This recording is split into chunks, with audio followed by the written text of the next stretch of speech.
ঘাটালে আবারও বন্যা পরিস্থিতি। পুজো কাটতে না কাটতেই লাগাতার বৃষ্টি এবং ডিভিসি ছাড়া জলে ডুবে গিয়েছে ঘাটালের বিস্তীর্ণ এলাকা। ফুসছে শিলাবতী, ঝুমি, কেঠিয়া সহ একাধিক নদী। ফের জল যন্ত্রণার সম্মুখীন ঘাটালবাসী। জল পেরিয়েই চলছে ঝুঁকির যাতায়াত।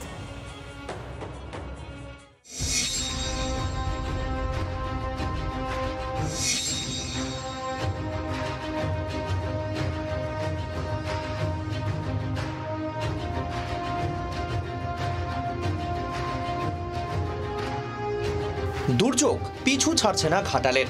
একটু সেরে উঠতে না উঠতেই আবার জল যন্ত্রণা। একই নিম্নচাপের জেরে ভারী বৃষ্টি, দুই ডিভিসির ছাড়া জল। জোড়া ফলায় ফের ঘাটালে বন্যা পরিস্থিতি। শিলাবতী নদীর জলে প্লাবিত ঘাটালের পুরো ও গ্রামের বিস্তীর্ণ এলাকা। পুরসভার 12টি ওয়ার্ড ও ব্লকের বেশ কয়েকটি গ্রাম পঞ্চায়েত এলাকা ভেসে গিয়েছে। প্লাবিত ঘাটালের রাস্তায় ডিঙি নিয়ে চলছে যাতায়াত। এই তো জল একটু একটু করে বেড়েই চলেছে। মালপত্র সব সরিয়ে নিয়ে চলে যেতে হবে। দিন 10 পুজোর আগে কাজ হয়েছে, পুজোয় দিন 4 বন্ধ ছিল, আবার কাজ আরম্ভ করবো এই পরিস্থিতি। কেঠিয়া, ঝুমি বিভিন্ন এলাকায় নদীর জলস্তর একেবারে কানায় কানায়। জল বাড়ছে দাসপুরের রূপনারায়ণ ও কাঁসাই নদীতে। জল যন্ত্রণা থেকে নিস্তার নেই চন্দ্রকোনা দাসপুরেরও। বাড়ছে, হ্যাঁ জল বাড়ছে। কবে থেকে জল বাড়ছে? কাল থেকে বেশি বাড়ছে। দুদিন আগে থেকে বাড়ছিল একটু একটু করে, কাল থেকে বেশি বাড়ছে। রাস্তা ডুবে গেছে এখন? হ্যাঁ রাস্তা ডুবে গেছে, আমাদের রাস্তা ডুবে গেছে।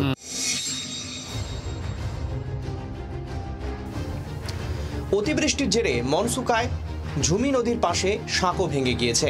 বাড়িতে লক্ষ্মী পুজোর জন্য বাধ্য হয়ে নৌকো করে প্রতিমা নিয়ে যেতে হচ্ছে বাড়িতে।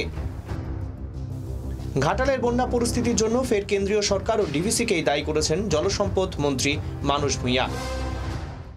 একদিনের জন্য রাজ্যের কথা শোনা হচ্ছে না। মা দুর্গার ফেস্টিভিটিকেও আঘাত করেছে। এইবারটা নিয়ে 6 বার।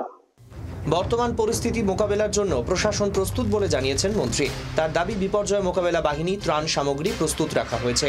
দ্রুত পরিস্থিতির মোকাবেলা করা হবে। চম্পক দত্তের রিপোর্ট, জি 24 ঘন্টা। বাংলার আওয়াজ, বাঙালির আবেগ, জি 24 ঘন্টা।